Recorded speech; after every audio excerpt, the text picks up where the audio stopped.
era ntugamba bale kubeera nga ate oyiye ne guno omwezi gulayinga ogutambudde ogugenze omwaka go twaguyita dda wakati katuli ku myezi gyagwo egisembayo byonna biwabala mu mwezi guno obikoze bituukiridde oba mu mwaka guno obikoze bituukiridde webaza Mukama Katonda nti kino na kino kikoze ne kino kikoze byonna biwedde bwe banga tebiwedde ddamu osinziire buto olaba omwana baba atandika okutambula agwa ebigo bingi nnyo n'asituka kati business bwe banga egudde naye kenyini ng'ofunye setbacks bwe zityo referringa ku mwana ate ekyewunyisa gwe kenyini gwobeerawo okumuyimbira tengerere omwana ayimiridde anaalyanga ayimiridde naye gwe ate tosobola kweyimbira tengerere gwe ng'omuntu tosobola kweyimbira tengerere omwana ayimiridde so kigezeeko oba oli awo ojja kubeera mpozi ng'ate ofunamu bwe bati olunaku olwajjo yabadde City Carnival the Kampala City Carnival neeno ebadde emaze emyaka 7 nga teriiwo omukyala Jennifer Musi ye yaleka agitaddewo City Carnival etegeeza ki City Carnival bategeka ekivulu mu Kampala wonna ne basiba amakubo abantu ne bakola exhibitions mu kutunda ebyamaguzi n'ebirala kati ekibeeramu ekikulu ky'abayimbi okujja okuyimbira abantu abo nti obeera ku stage gwe gyoyagala stage zibeera za njawulo waliwo stage ebeerako bakomediani waliwo stage ebeerako abayimbi waliwo stage ebeerako abawangula etc companies ezenjawulo zeetaba mu kivulu kino okusobola okubeera nga ate oli awo ziguza abantu ebintu byazo ku promotional price n'okulangirako ebintu byabwe ebirala bino nno byatandika mwezi guwedde abamu badde temubiraba batandika na activities ezenjawulo omuli okulambula homes ezaba abaana bataliko mwasirizi okugenda okulambula amalwaliro n'amasomero ga State Council n'ebirala byonna kakati olunaku olwajjo ekivulu kino kyabaddeyo wabula omukyala kati aliko nga acting executive director eyadda mpozi mbigere bya Idi abaddewo omukyala mpozi ate Hajati Sharifa bireke yebazizza nnyo mpozi ate omukyala yatandikawo initiative eno Jennifer Musisi for incredible foundation you laid for our city and for your continued support. We look forward to having you join us at the next City Carnival as we celebrate Kampala's vibrant spirit together. Era bw'ati omukyala Jennifer Musi naye n'amuddamu ku mukutu gwa X ng'amugamba weebale kubeera mpozi ng'ate obuli awo ogenda mu maaso ne initiative yange nga bwe nagitandika. Otegedde nawe amusabe nti omulundi oguddako oba oli awo amusaba abeerewokko amusabye abeerewokko asobole okubeera nga naye anyumirwa wamu nabo oba ontegedde so byebyo nno ebiradde mu City Carnival olunaku olwajjo twagala kubajjukiza bujjukiza kikaseera kati mudde ku mirimu gyammwe mukole olw'ensonga nti kati kiri kyawedde n'ebirala bijja kubeera mpozi obaoli awo nga bijja mu mpolampola agamu ku mawulire agatambula mpozi gega NUP okubeera nga yayigase ku iPod abantu tebabitegeera tebamanyi nti kati iPod tekyali funded by Netherlands nga bwe zaali edda initially eno yali NGO eyayitangamu ssente okuwa buli kibiina n'okulaba nga baagala ebibiina bino bisobola okubeera nga bitula n'ebyogereziganya ng'okukiyingira kyabwannakyewa oyingira kyeyagalire oba ontegeera ng'obiyingira kyeyagalire wabula ekiseera kyatuuka okusinziira ku mbeera Bobi Wine gy'abadde ajja alagamu gavumenti nga bw'etambuzaamu emirimu gyayo eri naddala abantu ab'opposition abatagiwagira bwe kiti ekibiina kyapuulinga out obuyambi bwakyo kati iPod nebeera ng'esigadde ng'eri funded by the government of Uganda obutasobola obutavaawo kubanga iPod eno yali eraga nnyo nti mu Uganda mulimu democracy president alimu ateeseganya n'ebibiina ebimuvuganya kati yalaba nga alina osigaza ekintu kino wabula NUP yagamba ffe tujja kukyeyungako olw'ensonga zaayo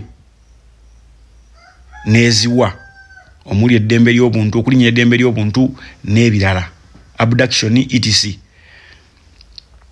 naye gye buvuddeko bayisizza Amendment Act ekwasaganya ebibiina by'ebyobufuzi n'ebirala ne bakifuula tteeka okubeera nti omuntu alina ekibiina kyonna eky'ebyobufuzi alina okubeera ku iPod. Kati abantu abasinga NUP bagitunuulidde mu kubeera nti oba eri awo etagetinze ssente ezigenda okuva mu iPod eziweebwayo nga bwe kibadde nga bagamba ekibiina ekisinza ababaka abangi mu parliament kiba kifuna ssente ezo. Kale buli kibiina nga kifuna kale as long as olina omubaka gw'otute mu parliament ne bw'abeera omu nga ssente ezo okola ki ozifuna.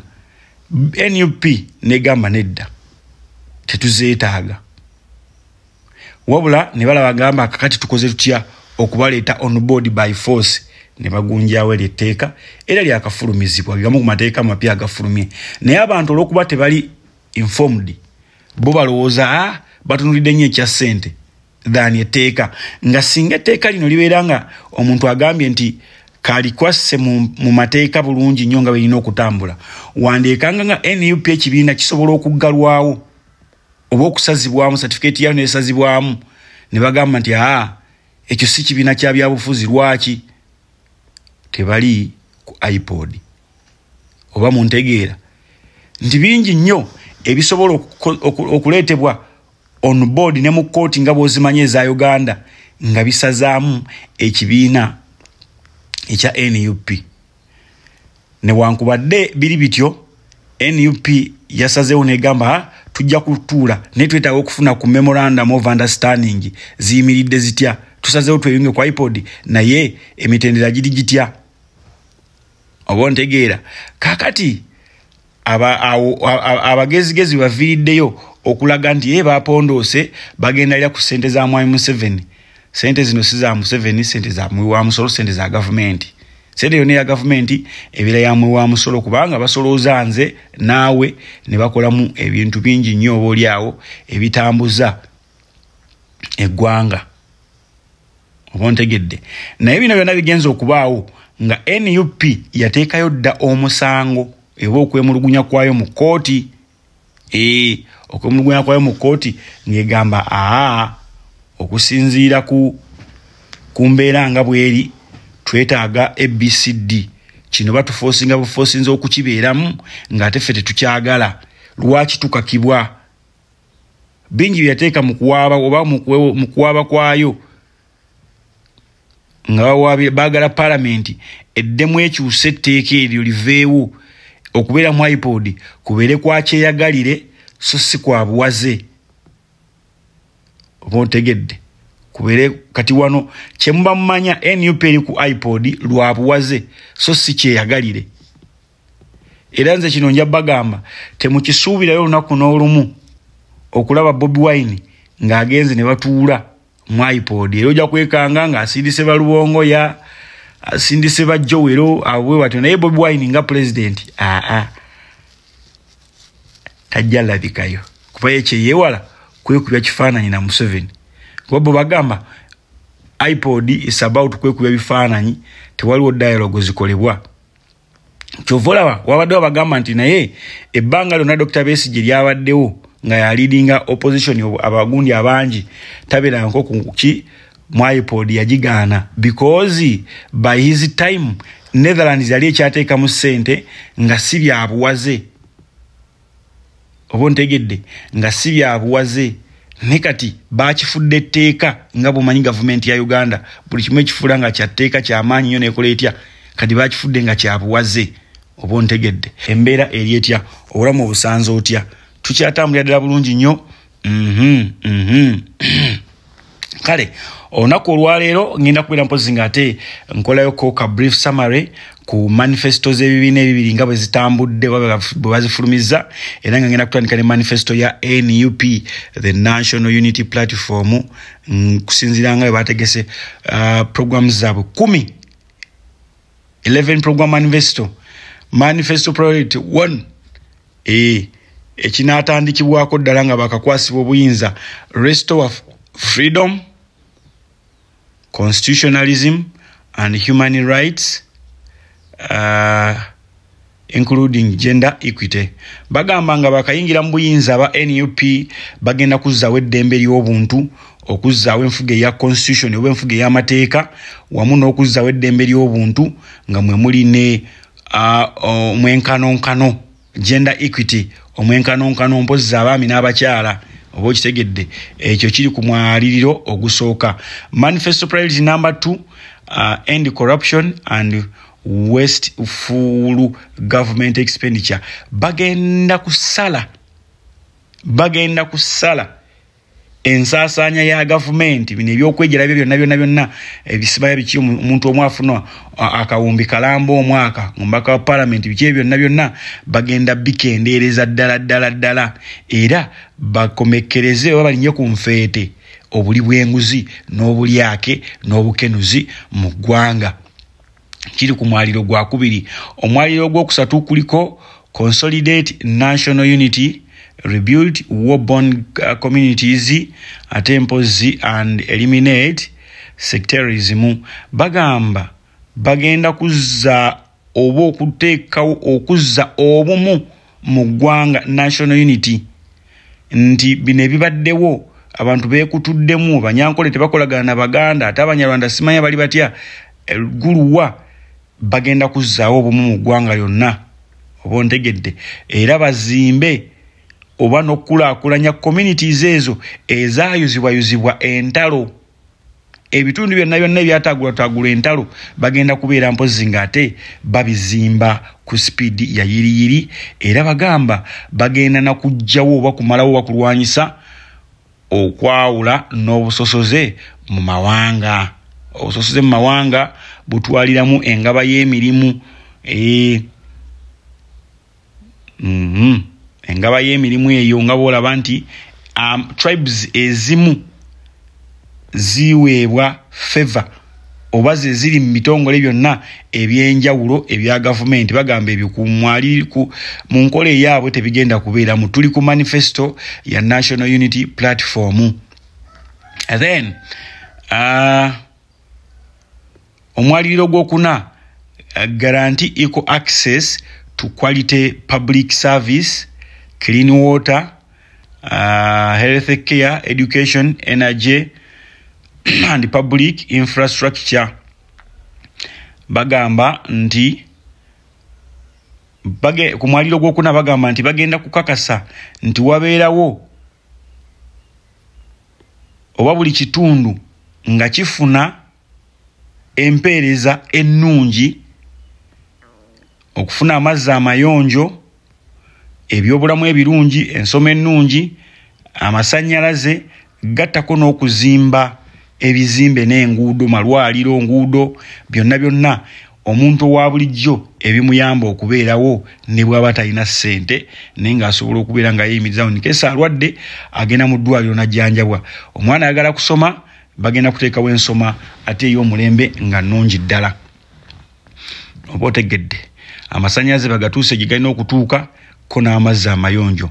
Omwaliro gw'okutaano gwa manifesto eno, create 10 million new jobs by 2032, leveling tourism 25.3% and manufacturing 60%, sports and creative economy.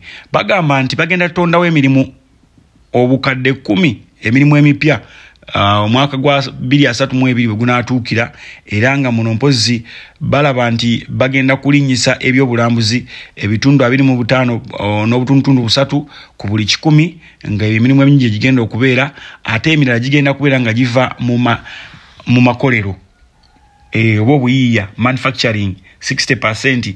Then obale ebyemizannyo gattako mpozi ne baagala n'okutondawo economy ey'obuyiiya. Economy baagala bagikulaakulanyize nga basinziira ku buyiiya. Kikigwe ky'oyiiya eyo ky'olina nga ggwe omuntu, oli muyimbi, owandiika obutabo, osobola okukola engatto, kwegamba ekintu ekyo omulimu ogwosobola okukola mu mutwe nga gwa mutwe gwo gwe bayita creative economy. Mwaliro gw'omukaaga, establish a public school feeding program to transform agriculture ensure food security, enhance education outcomes and support a healthy population. Agamba nti bagenda teekawo essomero nga lya lukale oba nga lya bonna nga lino nno ligenda kubeera nga litambuliza nnyo pulogulaamu yaalyo ku by'obulimi n'obulunzi, kubanga bakimanyi eggwanga lya Uganda tuyimiriddewo nnyo ku bulimi n'obulunzi. Basobole okubeera nga batendeka abantu okuteekawo emmere. Tuleme kubeera nga tugenda mu time ey'ekyeyambu ate simanya enjala yagudde biki tulina okubeera n'emmere 24/7. Era bagamba nti bagenda kubeera nga essomero lino lyongera okusomesa n'okubangula wamu n'okuwa abantu emmere erina okuliibwa na biki ebikozesebwa mu bulamu okusobola okubeera ne society ennamu oba n'abantu abalamu. Tayagala kukulembera bantu balwadde oba bantu balina bizibu. Omwaliro gw'omusanvu, stop land grabbing and guarantee secure land rights for all. Agamba mu gundi ey'omusanvu nti bagenda kukomya ekibba ttaka era buli muntu abeere ng'alina olukusa ku ttaka lye. Ebyo by'okubba ettaka ebyo bagenda bikomya. Omwaliro gw'omunaana, empower regional and local governance through real devolution. Wano nno enkola eno eringa nkola ya federal, bagenda kuzzaawo obufuzi obuli regional okugeza mu Buganda ng'esobola okwekolera ku bizibu byayo era ne balonda omukiise waabwe abakiikirira waggulu ku local government, waggulu ku central government. Ndi ojja kwekanga nga either Ssaabasajja asobola olonda oba institution nga ze zironda oba bantu nga be balonda. Ne bagamba ffe tulonze ono yajja okuba nga atukiikirira. Kati bagambe nti Mpuuga yakiikiridde Buganda waggulu ku lukiiko oluli central era ebisakirwa byonna n'okwekulaakulanya kwa Buganda bina kuyita wa Mpuuga na biki. Mpuuga abiye Buganda ebeerenge erema okukulaakulana olw'abantu baayo bennyini. Teeso erema okukulaakulana olw'abakiise baayo bennyini nga ebagiryamu olukwe. Oba ontegedde?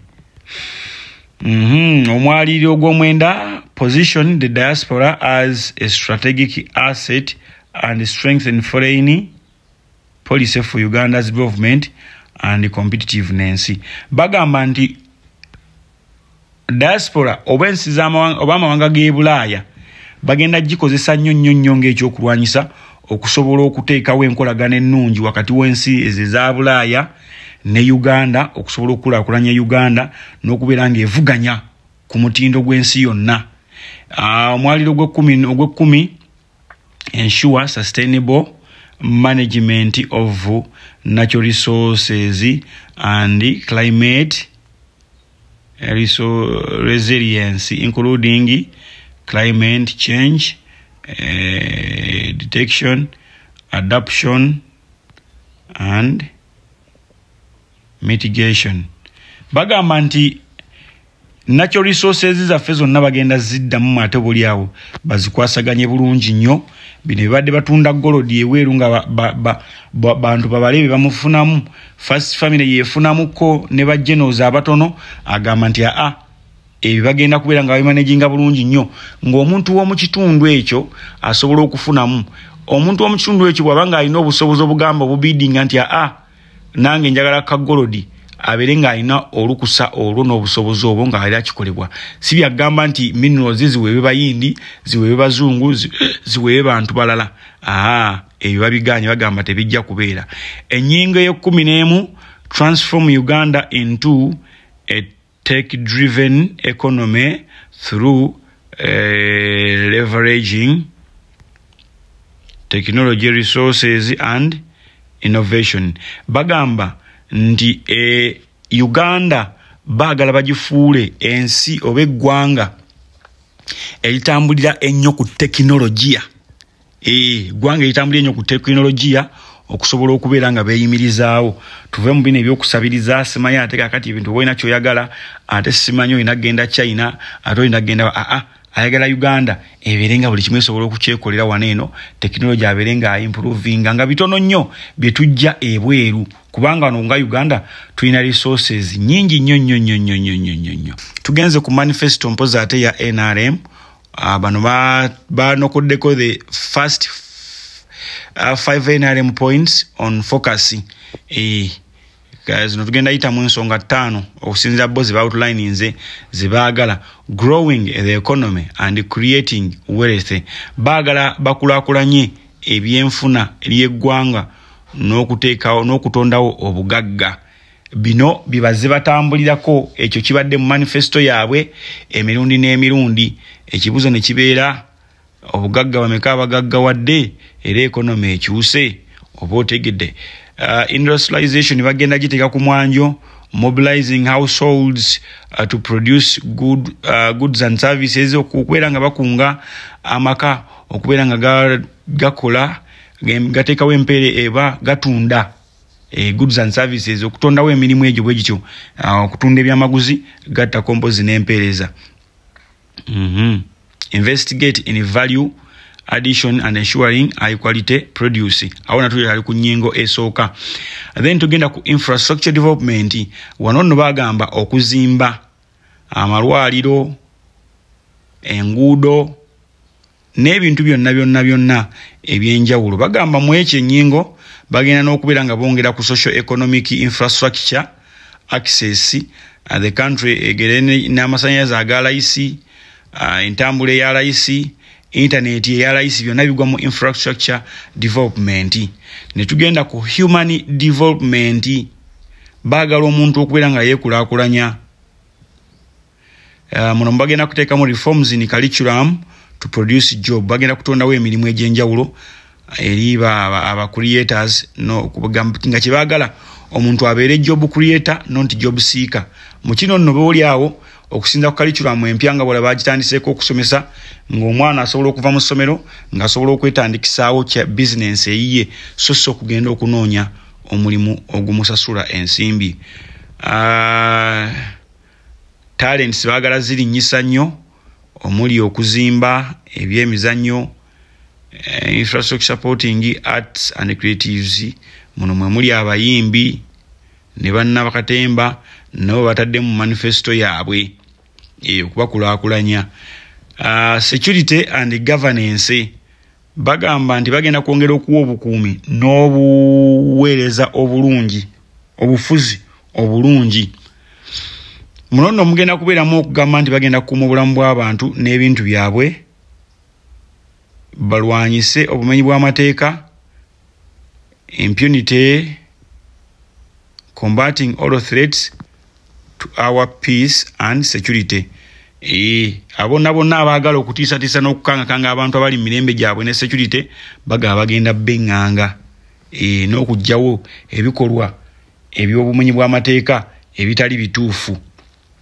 wano nno balina n'ekibayise regional integration and political federation muno mwe muli prosperity security and fraternity of Africa people wano nno babeera nga abafulumyemukko ekisinga okunsesa nti political federation bajagala nnyo ebweru w'eggwanga naye ng'ate mu Uganda mu ggwanga mwongamo tekola regional integration baagala babeere nga balina enkolagana ennungi n'amawanga amalala ga Africa era baagala Africa ndowooza etambulire ku president omu kyebayise political federation oba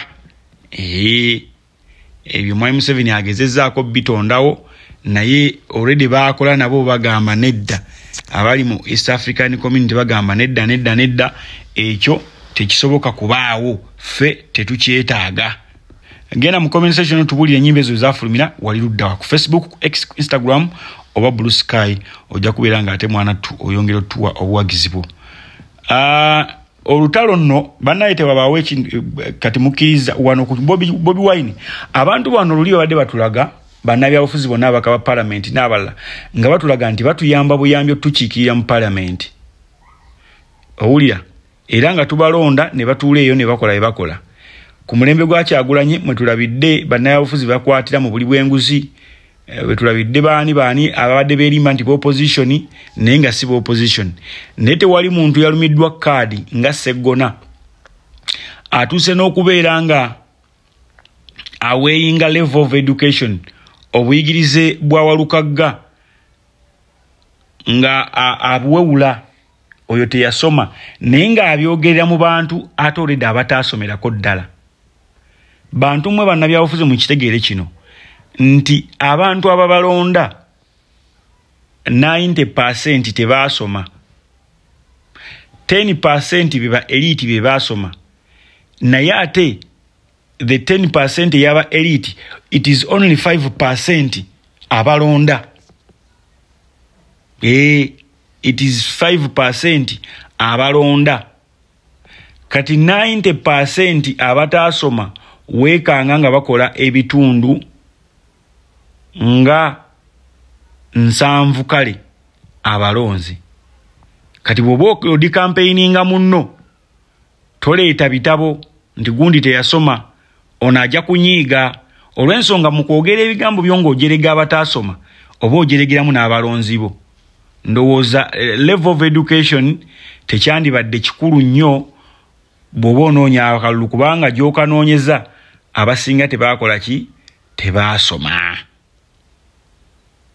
Oba ntegerekese bulungi, abasinga tebaakola ki? Tebaasoma. So mwami Sseggona eby'ebitabo tobitwala nnyo olw'ensonga kino olinza okwettira obululu. Temugamba nti ate ennumbi Sseggona, olinza okwettira obululu n'ogamba kubanga omuntu ajja kwebuuza agabe kale Walukagga teyasoma, abaddeko mmeeya w'Ekyengera, ekisanja kimu akoze ABCD. Then ojja kugamba nti mmeeya ayina directives eziri direct, ayina obuyinza obuli direct, naye era n'omubaka wa parliament bingi nnyo by'ayina nga bigwa mu mikono bye ng'asobola obikolera abantu be, omuli amalwaliro ng'asobola okugenda n'ayogera ne gavumenti n'agyesibako nnyo at least amalwaliro ne gatereera mu kitundu kye, enguudo ne zitereera mu kitundu kye ng'abeesibyeko. Then wabeerawo n'ebintu by'ogamba nti these are individual effects. Nti kino omubaka gundi yakitukolera okuzimbanga enzinayikonteeza abantu bobaleka banywe amazzi amakyafu kubanga sigwe olina obikola ng'ate bumu ku projekiti obutonotono bw'osobola okubeera ng'otambuza okuyimirizaawo obulamu. Anyway, kati nno njagala kusembyayo n'obubaka bwa Maama Janet Kataha Museveni agambye, do you see the refugees that we have in Uganda?